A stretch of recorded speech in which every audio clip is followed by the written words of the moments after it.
So to understand the treatments of chronic pain, you really have to sort of isolate your issues down into the nervous system, because chronic pain is almost always neuropathic. What neuropathic means is it's from damage to the nervous system. So if you have a bad hip or a bad knee, those are not nervous system issues. You can get those knees and hips replaced or injected, or sometimes even other treatments. But this talk will mainly be about neurologic pain. If you have questions about other kinds of pain, I'd be happy to do it. But when you look at neurologic pain, it's all about nerves. Nerves control the sense of feeling. So you can get numbness, you can get weakness, because nerves also control the muscle strengths. So those are within the gamut of neurologic and neuropathic pain problems. People get quite vivid about their descriptions, and it is important to us to understand the stabbing, shooting, burning, electric. In fact, when I'm trying to understand the character of pain, which is quite important, I'll spit out a bunch of different kinds of terms so that you can pick from one.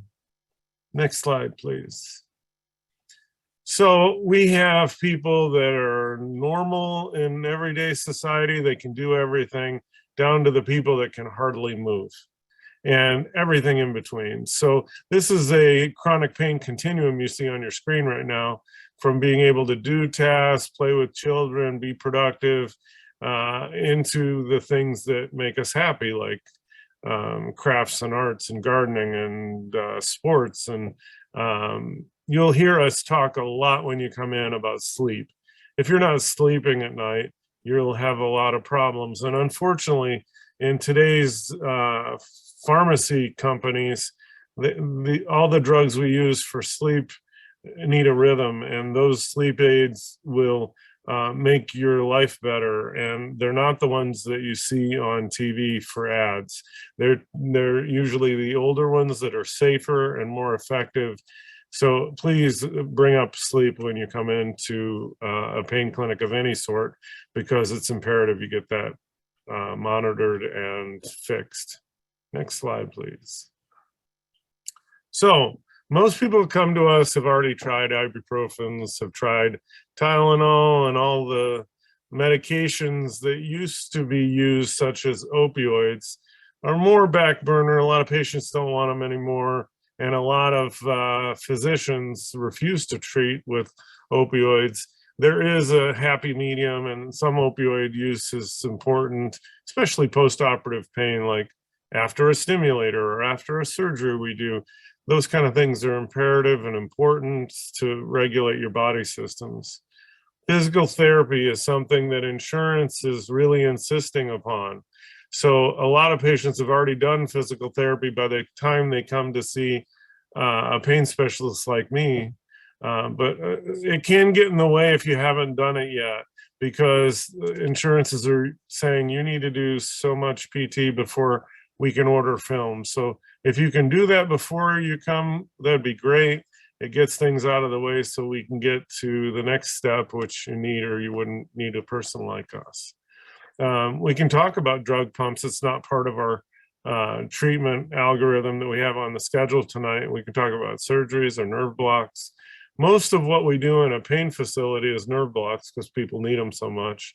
Again, it's not a focus tonight, but feel free to ask questions about it during the Q&A.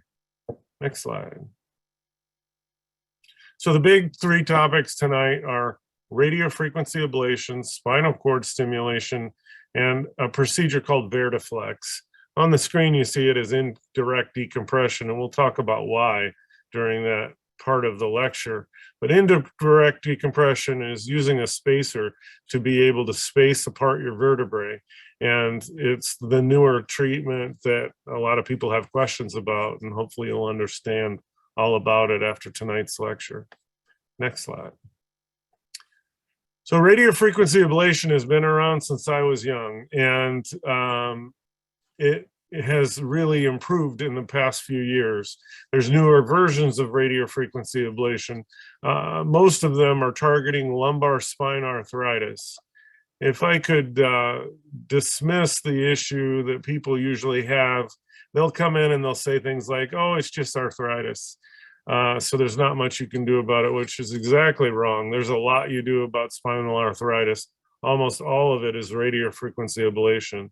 You take a needle that has an insulated shaft and a bare tip, put it down where the nerve supply goes into that arthritis, zap the nerves to kill them off so that you can get extended pain relief. Most radiofrequencies that are done through needle probes. We do have a more advanced one now that's endoscopic, big screen TVs, cameras going down in to do these burns more proficiently. But radiofrequency is the standard of care for spinal arthritis. And if you think your back hurts just a little, it's probably not because of spinal arthritis. Spinal arthritis hurts a lot. The more severe it is, people would assume that you can correlate that severity on x-ray and severity on all kinds of images, but you can't. You have to test it. You have to put a numbing shot down into these nerves that go into the joints, see how they feel for 3 hours afterwards. And if you feel great for those 3 hours, we know it's spinal arthritis and not your discs, not your spinal nerves, but that's the standard of care. The standard of care means we do what we have to do to be able to diagnose this. Next slide, please. So that was a quick and dirty on radiofrequency ablation. It makes you sore afterwards, but it is a wonderful treatment. It really changes lives, and a lot of people benefit from it. Now we're going to get into spinal cord stimulation, which is one of the big things that Boston Scientific makes for us. You can see their batteries and remote controls up there. The batteries you see, the Alpha Waverider battery, has 4 different versions, and that's why there's 4 different batteries there. The ones on the left are important to realize that those have all the charge, all the juice of a battery in them. You don't have to recharge them.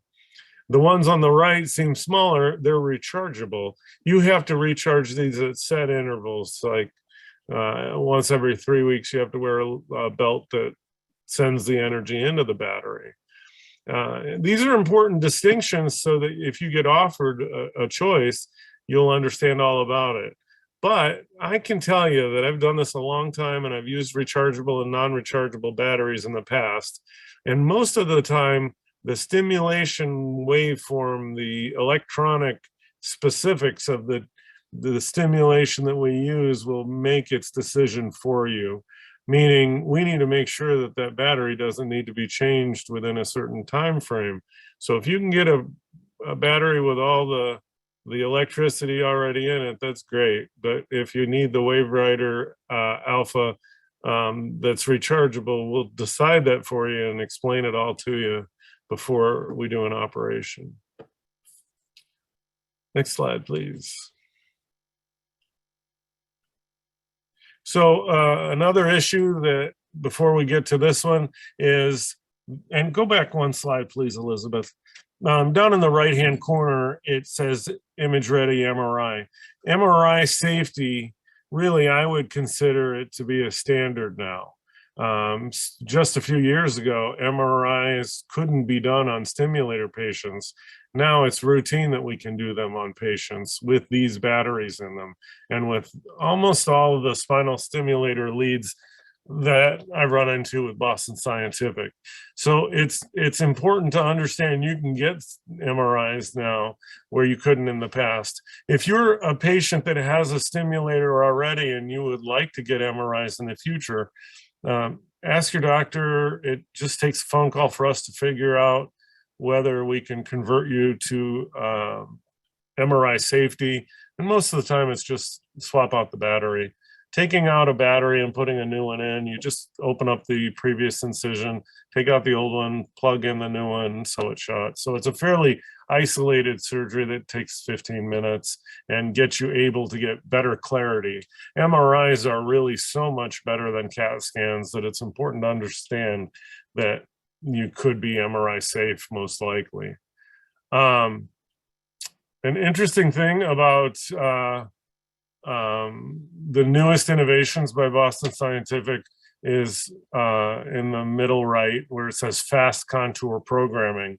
And this really changed everything that we've done in the past, I'd say a year, 2 years, because patients that have previously failed spinal cord stimulation trials are now able to get this new type of waveform programming that allows you to be able to get another trial and be able to get a stimulator, because it would be successful a lot more often than it used to be. So for people that are watching this that did a trial and it failed before, I've had quite a few patients that we've retrialed with the newer technology that you see on the screen there, and passed the trial and went on into permanent implant. In fact, I had about 7 people that I wanted to be able to try this on because they had failed a previous trial and were just waiting for technology to help them. And so we called those 7 people, did trials, and all but one passed the trial when they previously failed it. So the technology now to get pain relief is very significantly different than it used to be even a year and a half ago. All right. Is this a good place to stop, Elizabeth, to answer any questions? I saw a few things crossing the screen, or would you like me to keep going on? We did have a question about radio frequency ablation come through. If you want to talk about that. There was a question that says, what's the downside of RFA, and how long does the procedure take, and how often does it need to be repeated? So there's not a lot of downside to RFA, except that you're sore for a couple days. The procedure itself is not a dangerous procedure. We do them, I probably did 3 today. Out of 20 patients, I did 3. And patients generally feel like it's very similar to the trial injections that they have. So it's a similar procedure, same locations that they get injected. The only difference is you put a micro wire down into the needle to conduct the current. All of our pain doctors use local anesthetics down before they create the burn, so you can't even feel the burn happening. In fact, many times if patients stay awake for it, we'll be talking about things and I'll say, do you feel anything right now? And they don't feel it. The burn happens within 60 seconds, and then it depends on how many burns you need for the kind of arthritis locations that you have. And then you're back out into the recovery area. It feels like probably 15 minutes to do all of it. So you have the pre-op and post-op. Altogether, we book them for 40-minute appointments, and we have more than enough time. So it's not a lengthy procedure. It's a little longer than a regular injection, but not much. And you might get sore over a day or 2, but it's still more like a bad back day or a bad neck day. Incidentally, you can have a radiofrequency ablation in the cervical, thoracic, and lumbar spine, and it's similar in all 3 locations. I hope that answered your question. If it doesn't, please send through another one about specifics, but you'd consider it almost a fancy injection and not really a surgery at all. It's just an injection. If you go on to the other kind of radiofrequency that I talked about earlier that has a camera scope, that it can be more painful. You can be sore up to a week after that, and that you might need pain pills for afterwards. But again, the relative risks of these procedures are extremely low. We have maybe one patient, I have maybe one patient a year with a radiofrequency ablation that will complain of pain that comes down, say down the neck to the shoulder. And that usually goes away within a week, but that's one out of an entire year. Dr. Bojrab, just two follow-up questions. One is asking how long should the radio frequency last? A standard radio frequency's duration is all about how old you are. So if you're 30 years old, you reheal your tissues, so it heals up that burn and brings back normal nervous system supply within a half a year, 6 months. If you're 40 years old, you'll get about 7 months, 8 months. If you're 50 years old, you get about 9 to 10 months. If you're over 65, it's more like a year to a year and a quarter. And then you can reburn them at set intervals. Insurance generally pays for them twice a year, so every 6 months. But most patients that come to our clinic are in their 65-year-old range, and they get them about once a year. Thank you. No problem. They're a previous patient of MPS. They were last there in March. They had injections that didn't help much, and they suggested either stimulation or Vertiflex. He's been seeing a chiropractor who said if he got anything inserted, I needed to see him. He said he wouldn't be able to help me. Still have chronic pain. As when I see Dr. Washabaugh, would it behoove me to come back to MPS and see Dr. B for any new procedures? Well, all three of our doctors do all of these procedures. So if you saw Dr. Washabaugh and you come in and talk to him, he'll probably give you a whole host of new things that you could do. If we're going to talk, we'll get a little into that here in a little bit once we get to the Vertiflex talk. But if you'd like to go to a chiropractor and you have benefit from it, I always tell people they can't go for the first week after a Vertiflex, but after that, there's no issue at all. You can have chiropractic adjustments as much as you need after the first week of a Vertiflex. It does not limit them from being adjusted. So, did that answer the question, Brooke, you think? I think so. Thank you, Dr. B. Thank you. All right, let's keep going with this discussion about spinal cord stimulation. It's of course FDA approved. It's been FDA approved since way before my career. I think the first stimulators came out in the 70s, and every, let's say maybe 3 to 5 years, we get some latest and greatest fantastical thing that they improve on. And it's something that just keeps happening to improve. And it makes sense because it's a computer thing, and computers just keep getting more advanced. There's no drugs going through these systems. They're completely electrical. What we work on and what they improve the technology with is the improvement in computer designs and electricity. I'm sorry about these beepings.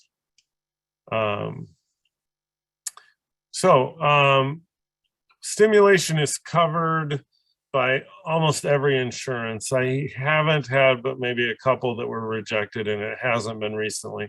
And the real reason is the success rates in medical journal articles is so important, and there is so much positive journal articles written on the subject. So it would be hard for an insurance company not to say it's less than medically necessary. It's obviously medically necessary in the vast majority of people that present with neurologic damage. There is recently something that insurances are requiring, especially Blue Cross of Michigan, and that is that you go see a surgeon and they have to agree to be able to get a stimulator. So if you get that kind of discussion out of one of us, your pain doctor, it's one of those things that we're jumping through the insurance hoops to be able to get you what you need. There are obviously complications. It's a surgery to put in a stimulator. So it's one of those things that I think in the future slides, hopefully, we'll be able to discuss it. Next slide, please. So a lot of us equate the leads on a spinal cord stimulator to a spaghetti noodle. Because they're sort of flimsy, there's a little micro wire that goes down inside the lead that we can stiffen them up just for the purpose of putting them in, because otherwise they're too flimsy. So once we decide to put a stimulator trial in a person, we put a needle that's very similar to a labor and delivery epidural needle, and we put it down into the spinal column epidural space and put the lead through it with its stiffening wire and drive it to where you need it. Once we're done with that, we take out the stiffening wire and we take out the needle, and all that's left there is this little spaghetti noodle lead, and it looks like a whip that has little electronic tips on it, and that's what conducts all the electricity. So this isn't very invasive. It is very soft and very pliable, and if you talk to people that have had prior surgical implants of stimulators, some of them were done in the past with paddles that can't be moved very easily. And that's not what we're talking about in today's lecture and today's technology. Nowadays, we have these little leads that are very soft, very pliable, and they can be adjusted in location in the future. So it makes it easier to be able to move them. The battery is not just the battery. The battery is the brains of the operation. It has the computer microchips. It has the MRI shielding. It has the connectors that you see on the top, the more clear connectors that we put the lead in, and that's the connection between the two. Dr. B, I have video links that I'm going to send out afterwards, unless you want me to play this right now, but if otherwise I can have it sent to everyone after the webinar. That sounds better if you send it afterwards, because it'll give people more question and answer time. Okay, sounds good. I'm going to go to the next slide then. Please.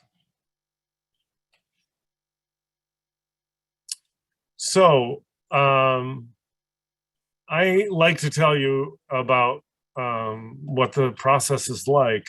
In fact, many years ago, I went to Boston Scientific and all the manufacturers of stimulators, and I said, you know, we don't need to talk about what a stimulator does. We need to tell people in the brochures that we give them, we need them to understand what they're going to go through. And that's a big deal, because this is a real black box for people that are patients. They don't know what they're getting into. And they have to understand it's a two-stage process. This isn't one procedure, it's really two. And they have to understand their expectations, because with a stimulator, we're not making their disc better. We're not making their ligaments better. We're changing how they feel pain. And that's a big deal. It changes how you feel pain. And I like to tell patients, it's like you put a jamming signal in there. And by jamming it in certain ways, it makes you not able to get that pain up to your brain, and therefore you don't feel it. You don't sense it with your brain. So I tell people generally this is a 75% improvement as a standard. You see down at the bottom of the screen there on the left-hand side, a 50% improvement, at least at rest. This is mainly trying to say that this is what we'd like to be able to consider this a success. But I'd say the average pain relief that people should expect, not knowing before they get into it, is you should expect around 75% improvement. That if it's less, okay. If it's more, that would be great, but it's 75% improvement is what I generally get and what pain doctors get when they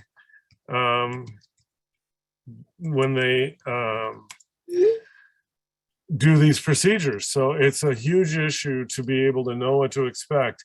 If you have a trial done and nowadays, or maybe you had one done many years ago, we used to do 3 day trials. Now we do 7-day trials.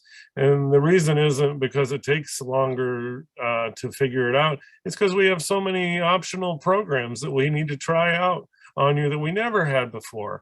And instead of 3 days, you have all these different things you need to try. It took more days. So if you talk to people, I know patients like to talk to other patients and get the ideas from other people of what they went through.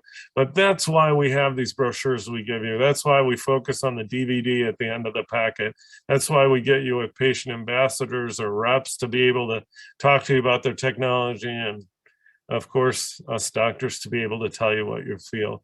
So if you pass the trial and you want to go on to a permanent one, that's a personal choice that we make with you, but the patient is really in control of that. Then once you get past that 7-day trial, we take the lead out, you're back to normal. You tell us if it worked and if you want the permanent one. And really it makes its own decision. If it works good for you, you'll want the permanent. If it doesn't, you won't.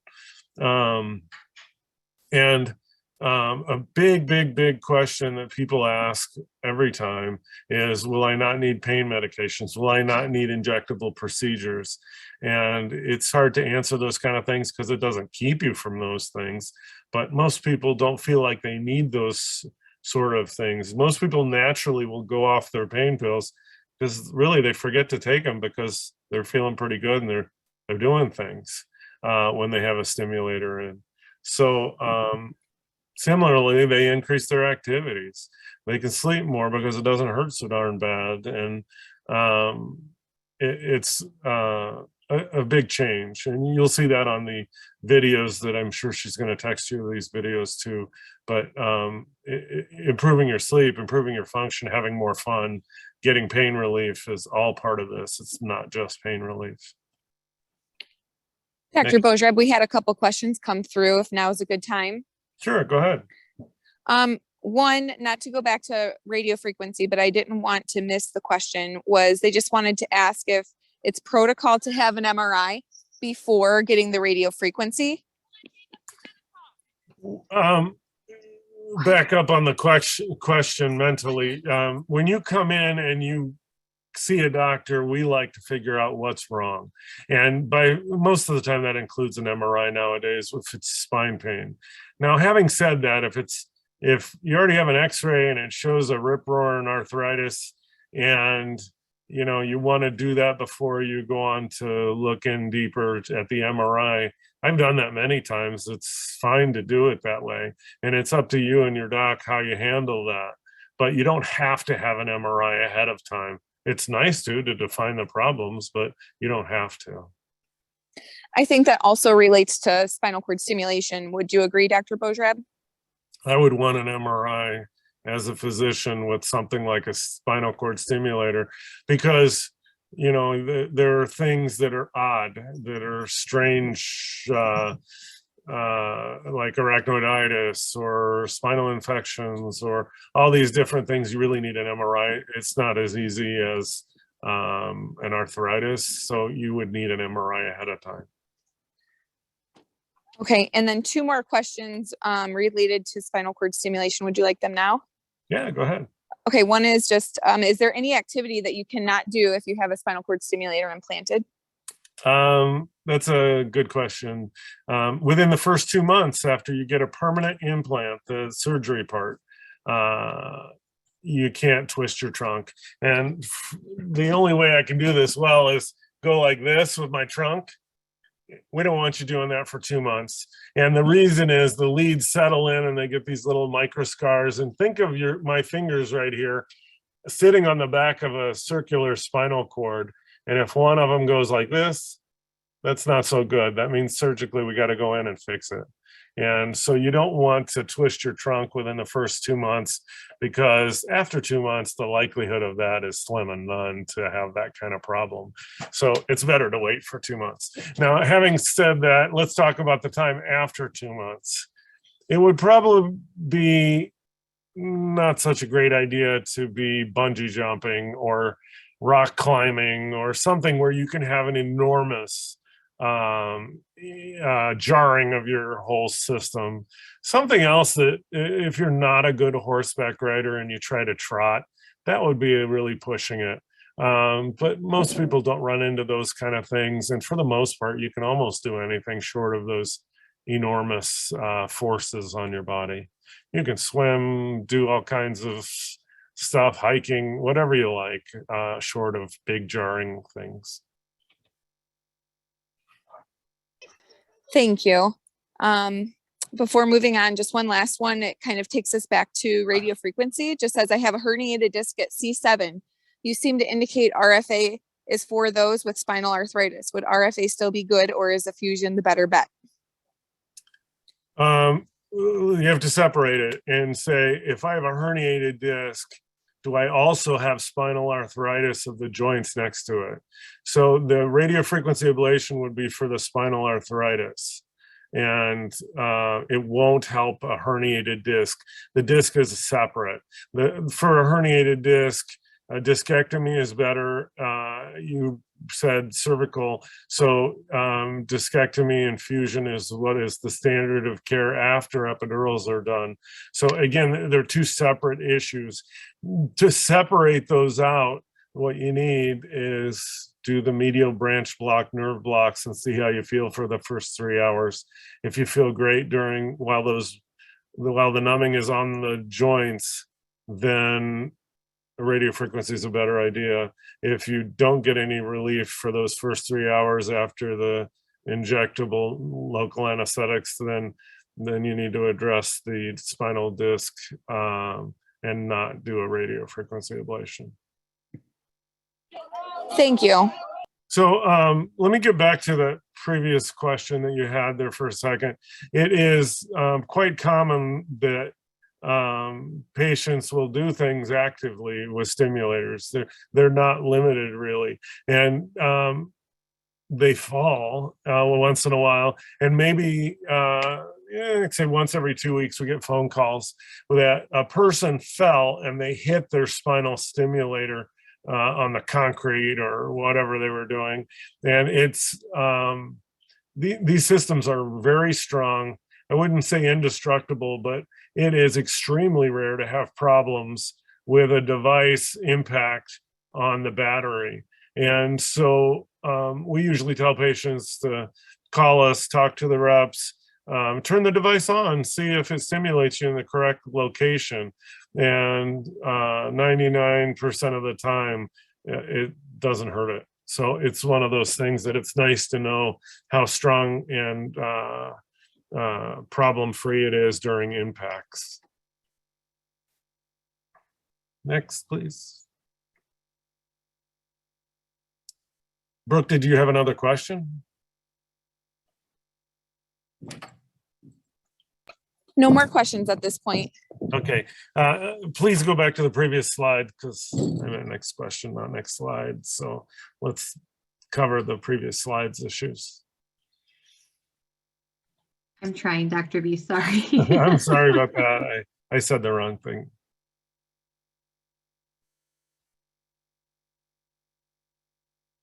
Okay, so what I talked about a little while ago was the fact that we went from 3-day trials to 7-day trials in the past few years.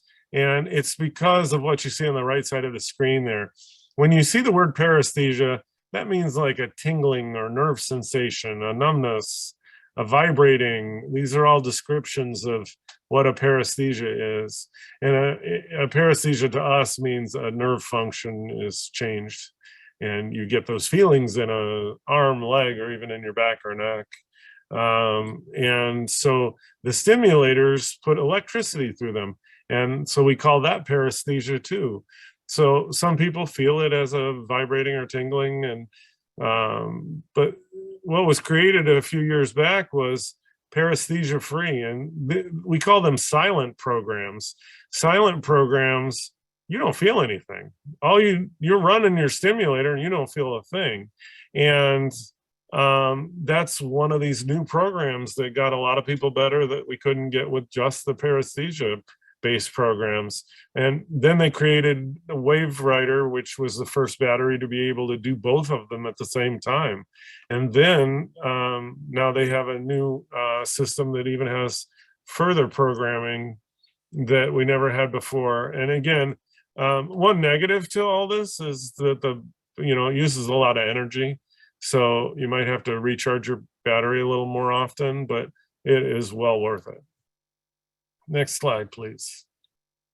So if you look at this slide, you're just saying, well, how good did people do? How much pain relief on pain scores did they do?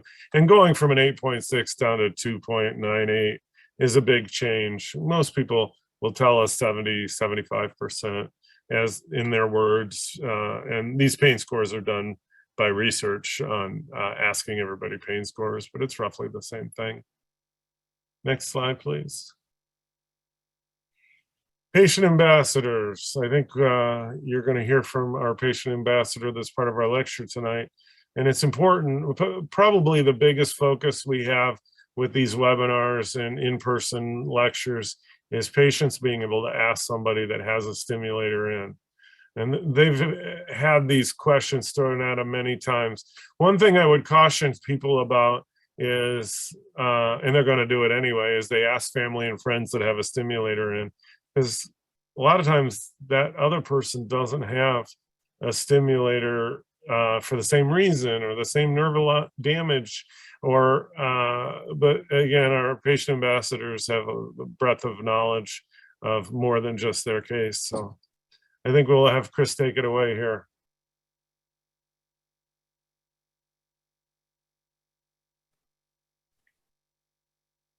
Sure. Can you hear me, Dr. B?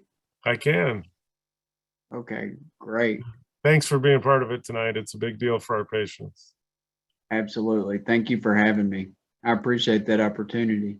So yeah, I mean, that's kind of what I was thinking is like, what's important, what was important to me going through this journey and really sitting down and thinking about that. I think it was this, just being able to hear from somebody else and ask those questions. And, so what an honor it is to be here with you guys. And I really do appreciate that opportunity. My name is Chris Booth, and I'll share a little of my background. I've worked in healthcare for about 25 years now. I've been a nurse for 15 years, and I share that with you because that's kind of how my journey started. I got up real early one morning, headed to the hospital to work in surgery, and a gentleman had been driving an 18-wheeler all night on the interstate and actually fell asleep driving and just kind of, played monster truck with my car, I guess. And I was just about all that was left of my car. And ironically, I'm headed to the hospital to try to help someone and went to a completely different hospital to be the one that needed some help that day. And, I think that's just how quick life can change sometimes, just in an instant. And I'm sure some of you guys can relate to that. But I spent quite a while in the hospital, underwent several procedures trying to kind of piece me back together. I kind of felt like the Scarecrow in the Wizard of Oz, just getting put back together, I guess. And went from the hospital to my house, and went from bed rest to a wheelchair to a walker. Walked on a cane. Actually, I still have my cane over here. I keep it over here in my room. I kind of call it my thinking stick now. I walk around with it and think, but kind of remember all that time. But walked on the cane for about 2.5 years. So my pain is mostly in my lower back and wraps around to my groin and then runs down my leg. And, the doctors are always asking me, well, what's your pain level? If 0's none and 10's the worst you can imagine, what is your pain? And mine stayed at about a 7, 8, 9, just a high level of pain that it's hard to focus or be a part of anything going on around you. I was just a young guy trying to provide for his family. I'd only been married for a couple of years at that point, and our daughter, for the ones watching, that's my daughter on the screen up there. She had just turned a year old, and it was tough for a dad to not be able to pick your baby up and hold your baby. And You know, I can remember my wife and our little girl leaving in the morning and watching the door close behind them and just, you know, laying there all day waiting for the door to open back up. So a tough time, kind of a dark time trying to go through all that and deal with it. But after all the surgeries, it was, what do we do about the pain? You know, and I got involved with pain management, and I mean, we tried everything, all these different treatments with the physical therapy and the water therapy. And, you know, at one point, I think I was taking 16 different medicines, you know, not all pain medicine, but the muscle relaxers and kind of just all the things that go with it. And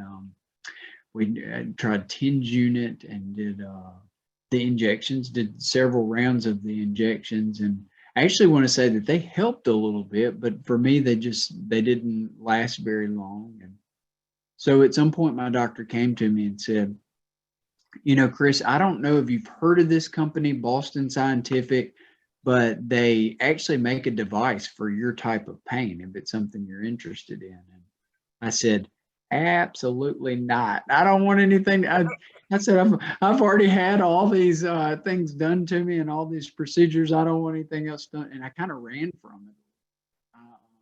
I went back to physical therapy for probably another 6 months or so. And it was really more at a follow-up visit. And they said, you know, Chris, this is still an option for you on the table if it's something you want to look at. And I think me personally, I was just in a better place to be more receptive to kind of hear them out, hear what they had to say about it. And I read the material and watched the little DVD and asked a whole bunch of questions and went home and talked to my wife and my family about it, did some praying about it. And the answer I came up with is I wanted to see about this trial that we were talking about tonight.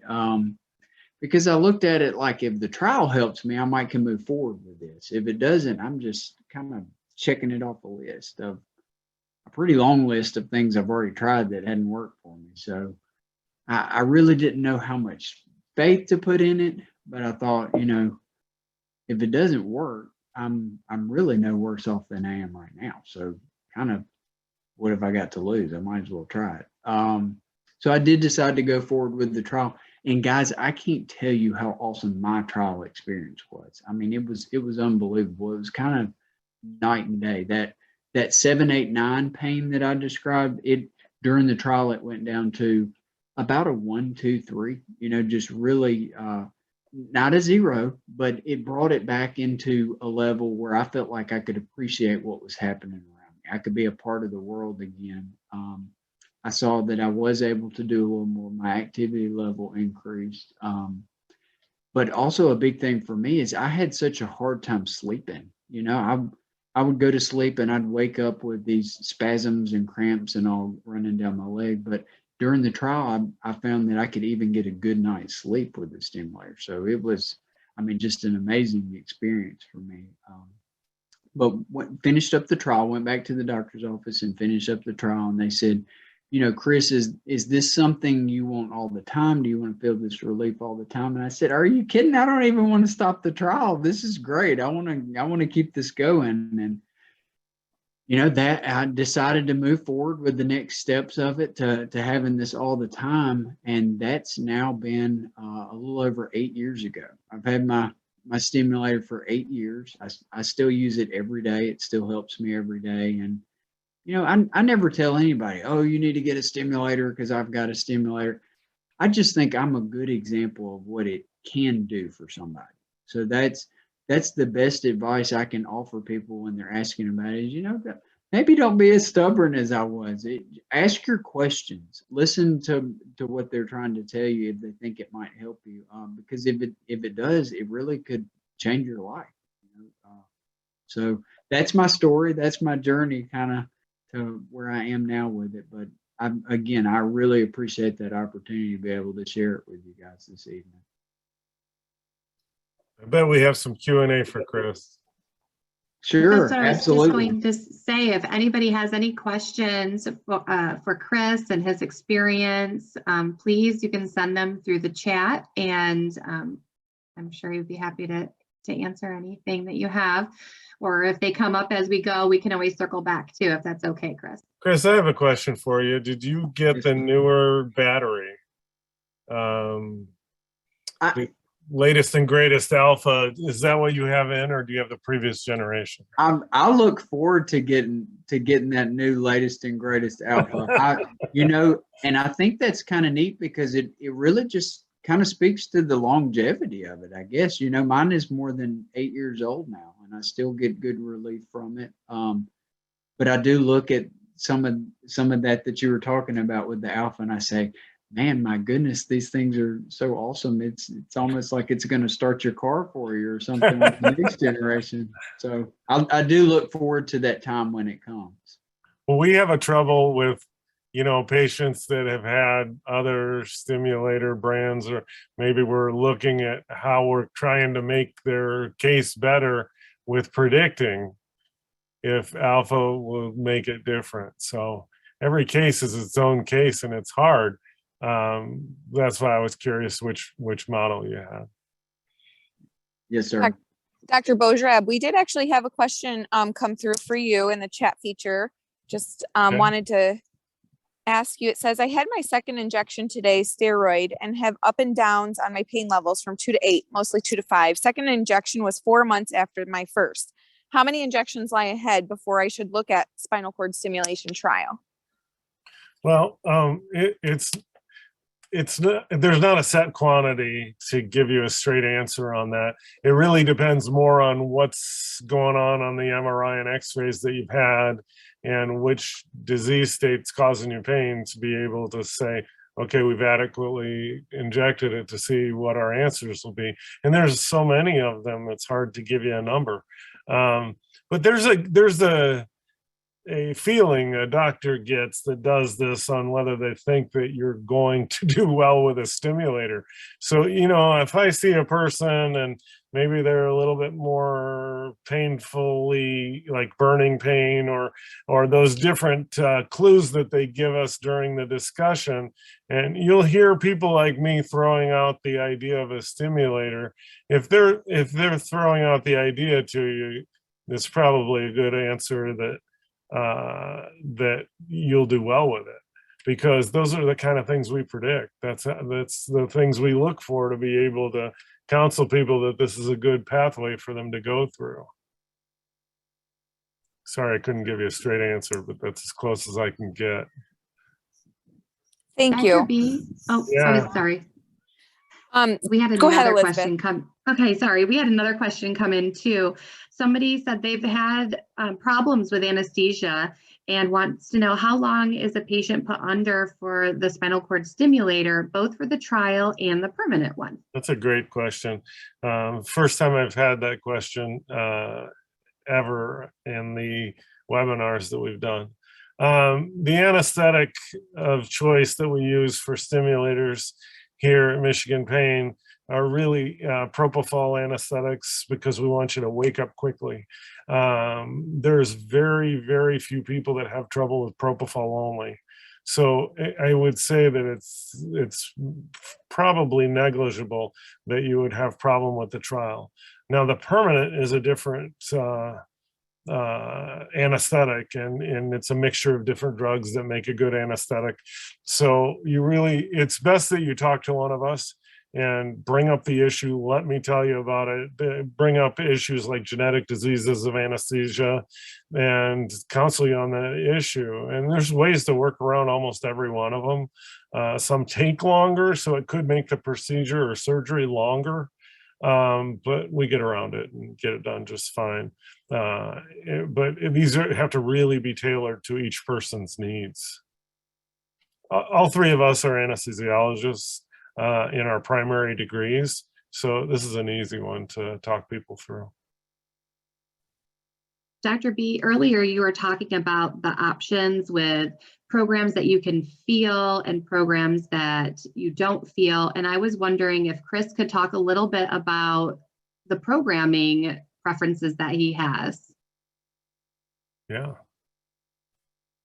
Sure, that's a great question. People are always wondering about that. So I I like that you have options that I feel like it was really made for me, it's made for my pain and the things that I experience with it. There are times when I'm more active, sometimes that I want to feel some tingling, almost like a kind of a pleasant massage that feels good to me. But then, like I mentioned earlier, I use it even while I sleep, and I find that tingling kind of keeps me awake a little. So I'll switch it to one maybe that I don't feel, and I'm able to use it even while I sleep on the no feel, and I wake up even feeling better with that. So I kind of use a little mixture of both, probably more no feel than feel, but I like that those options are there for me. So I have a idea that, Brooke, are you on the line still? Can you get so we can hear you? I'm right here, Dr. B. Okay, so why don't you tell everybody how often you can that you use a silent program versus a paresthesia based program, and sort of break it up into percentages for people. Yeah, I wish I had the perfect answer for that, to be honest, but even the literature shows that there's not a one size fits all. So most patients either go between one of the silent or one of the tingling programs. I will tell you, during the trial, we traditionally start on tingling for the first day or two to see if you like it, because the tingling is actually a good diagnostic tool for us to make sure that we have the right nerves collected. And of the people who, during the trial, in our territory at least, about 65% of all patients who move forward with an implant, they still have some tingling running from what they chose from their trial. But that's not to say that's what they're using for the lifespan of their equipment.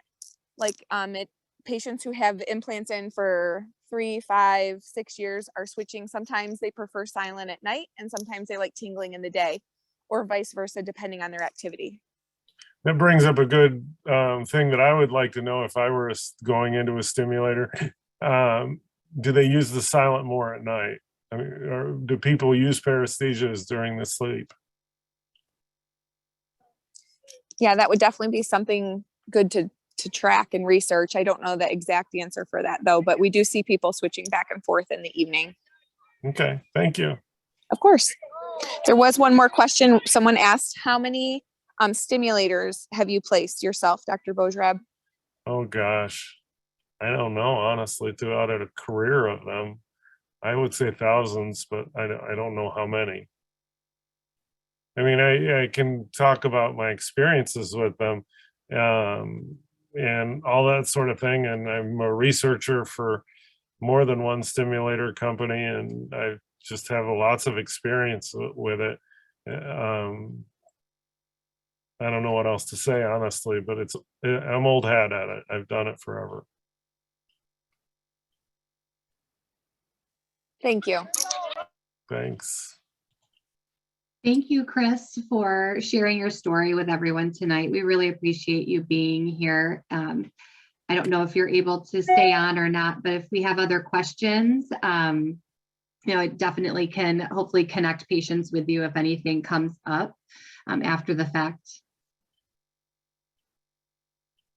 You are so very welcome, and thank you again for the opportunity. I'll try to stay on the line just in case there are other questions, but I'll turn my camera off just so I can pay attention and listen as well. All right, thanks so much. Thank you. Thanks, Chris.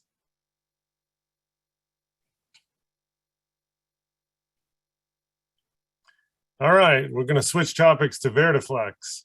And Vertiflex is what is called an indirect decompression system. And you can see it right there. It's got the purple wings, and it goes between the spinous process bones. So the bone that looks like a fin above it and below it, we have to wedge this little thing in between those fins.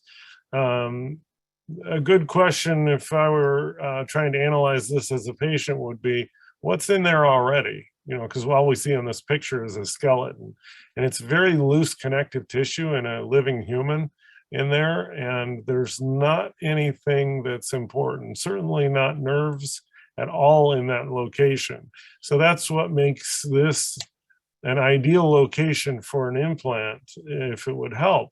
So what the theory of this is when you sit, these bones vertically squeeze together. I'm sorry, spread apart. And when you stand and walk, they squeeze together.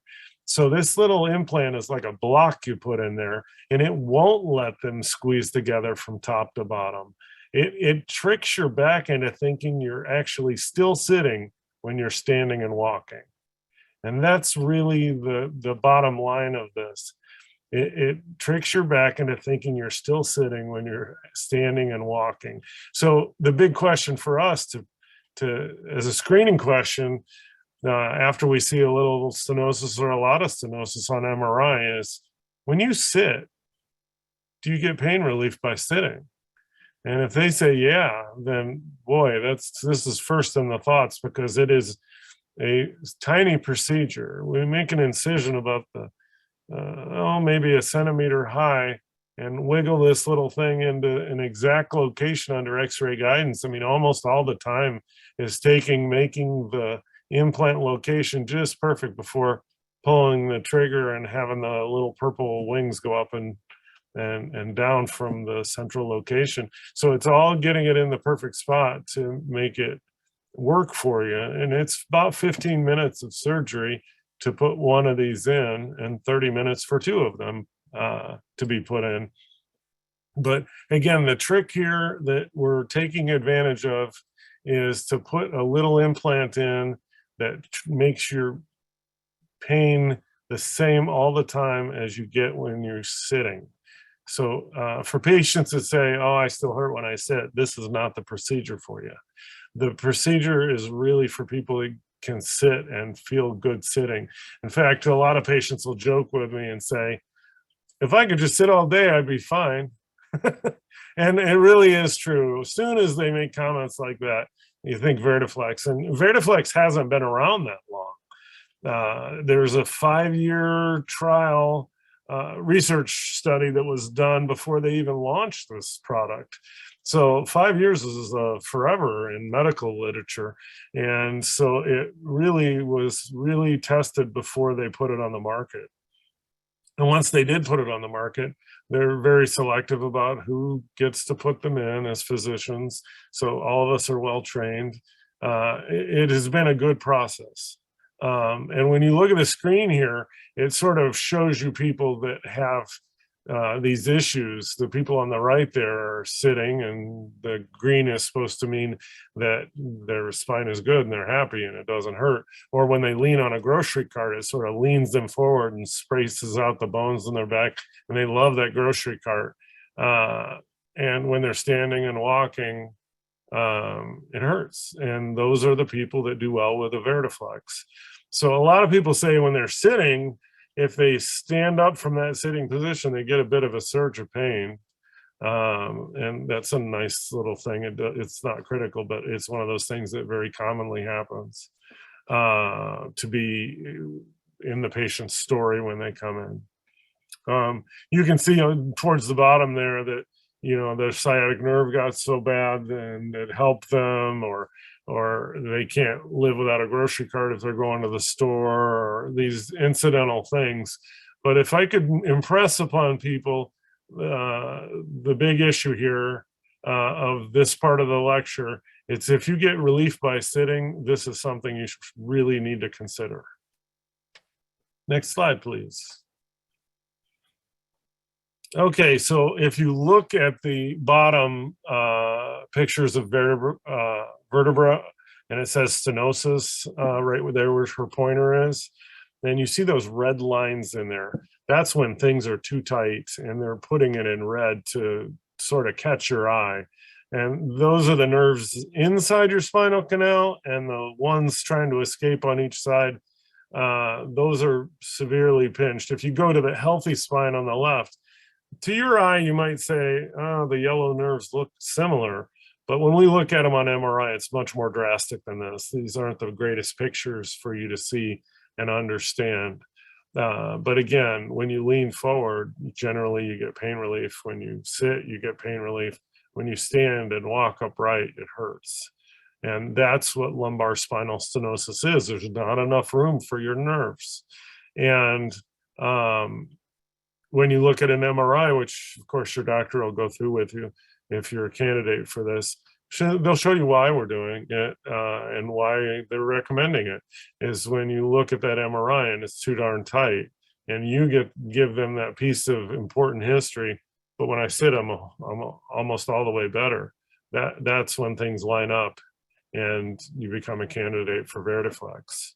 Our doctors, I don't know how many people on this call are from other practices or other parts of the state or country, but our practice, we do research on these topics. So again, this is a high-tech talk about things that are new and innovative and electronic and spacer devices. And these are kind of things that will come up in your conversation with our doctors. If you haven't seen them for a while, it's something that if this appeals to you and your story sounds like this, you really should just get an office visit to go over the new technologies with them. Dr. B, we do have one question that just came through the chat. They were asking, can you implant Vertiflex in more than one area? Yeah, these are vertical. So when area, meaning different parts of the spine, first, it's indicated for lumbar spine. There's no Vertiflex currently released for the neck or the thoracic spine. It's only the lumbar spine because the shape wouldn't allow it to necessarily work in the other places. But you can put two of them in at a time. You could do more than that, but the insurance companies won't allow coverage for more than two at a time. So generally, we're putting one or two in at a time. It really depends on where your stenosis is. And you might have 5-level stenosis or 4-level stenosis. I see these people coming in with these multi-level stenosises all the time. So we'll ask you questions about, does it ever go in your leg? Does it go to the front of your leg, the back of your leg? Do you have numbness? And all these questions are designed to try to nail down which one of those 5 stenoses are most important, so I can limit it down to 2 and hopefully still get the great result that I want. So yeah, you can do 2 at a time, but not more than 2 at a time based on coverages. I think I went over everything that's on that previous slide. Okay, so let me go over one more time what the procedure's like. Of course, it's FDA approved. There is a small incision. It's about 1 centimeter high on the exact center of your back. So when you have the procedure done, you'll be belly down on an X-ray table. Generally, you're sort of snoring on sedation, and we numb up the skin area and tell you where we're numbing. You might wake up for a second while that's going on because it pinches and burns when you get the local anesthetic. And then beyond that, you don't really feel a lot. You usually don't remember a lot. I have done this procedure without any sedation, so people were wide awake, especially people that have really bad lungs, and their doctor, pulmonologist, insists on them not getting much sedation.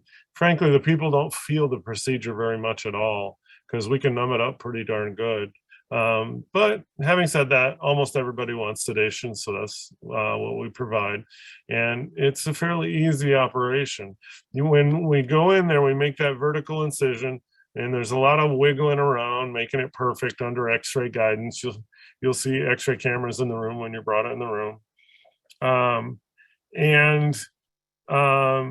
After we get the implant in and deploy the little fins, the little purple fins that you see on the picture there, then it's done. All we have to do is, wash it out and sew the skin shut. And there's really, it's a very small procedure. Like I said, it's 15 minutes per implant. So 30 minutes for 2. And I would guess that maybe I do, oh gosh, maybe 3/4 of them are 2 implants. And 1/4 is probably 1 implant, if I had to guess. You're in recovery for about an hour afterwards, just to, get your pain treated if you have any pain. Most people don't hurt much after this in recovery because they're still numb inside. If you are, we give you pain medicines and do whatever to make you comfortable. You generally get a pain pill prescription on your way home, sent in. Generally, antibiotics before and after, and maybe a prescription at home for the antibiotic pills to take that your doctor will give you to.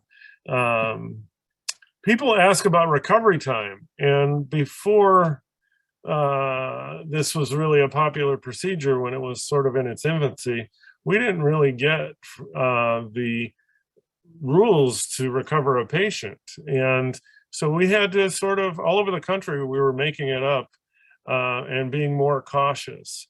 A lot of the product literature says 6 weeks, no bend, lift, twist.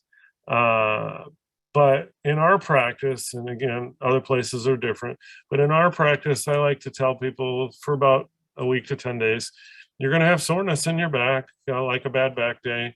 Maybe not. If you have any pain, be a little aggressive at taking your pain pills. It's okay. Make sure you take your antibiotic pills, but don't do anything exciting for about a week to 10 days. Be a little lazy. That means you're up and around. You're doing, make yourself a sandwich, going from here to there. And we ask you not to drive for a week. But beyond that, the implant is in there and it's solid metal. And these don't come out and fall out or anything like that. They go in and they stay in. If you look at, can you point to with your, I don't think I can do it. Yeah, one segment higher. Right there, back to the right a little bit.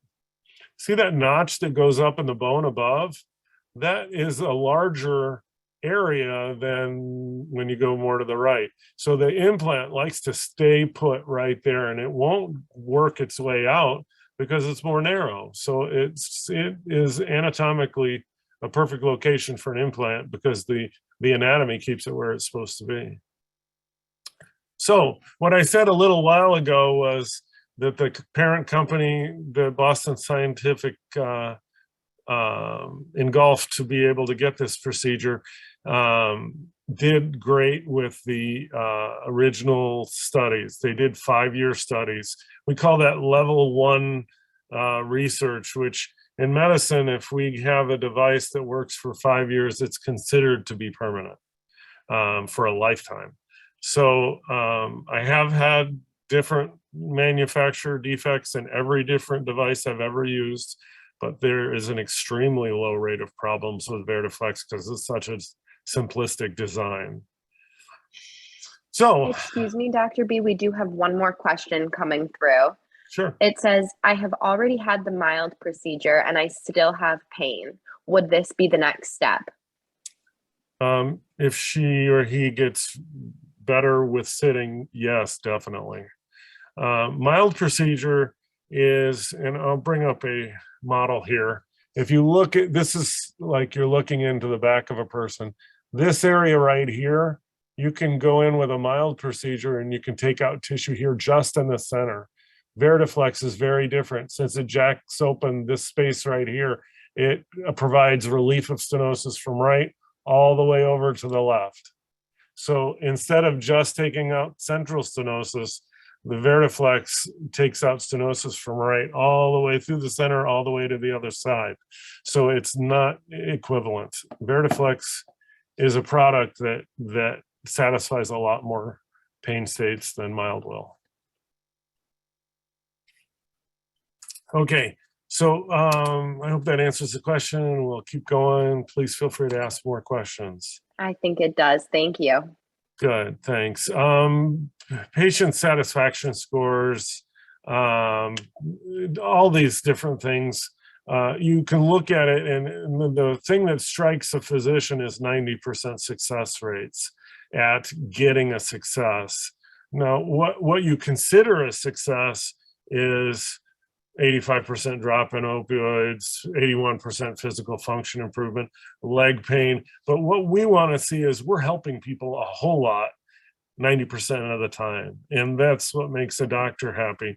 The patients can break it down into, what part of their function got better, if it helped their back or leg or things like that. But you can't predict those things ahead of time. You can predict that you're going to get a success 90% of the time with this procedure. And almost all of them get multiple things that they have as benefits. But the thing to hold your hat on is that 9 out of 10 on the far left-hand side. That 90% success rate's pretty striking in medicine. Most things aren't that high of a success rate in all of medicine, whether it's heart, lung, liver, kidneys.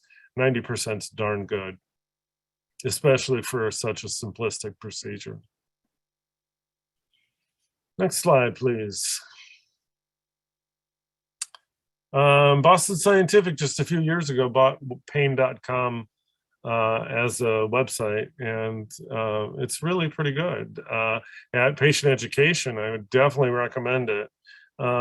We docs that do a lot of equipment that Boston uses give advice every once in a while, but overall it's a pretty darn good website that has details about more than one procedure. So I definitely tell people to look at it. They even put the identical information that we have in brochures that we hand to people on the website, so you can see it both places.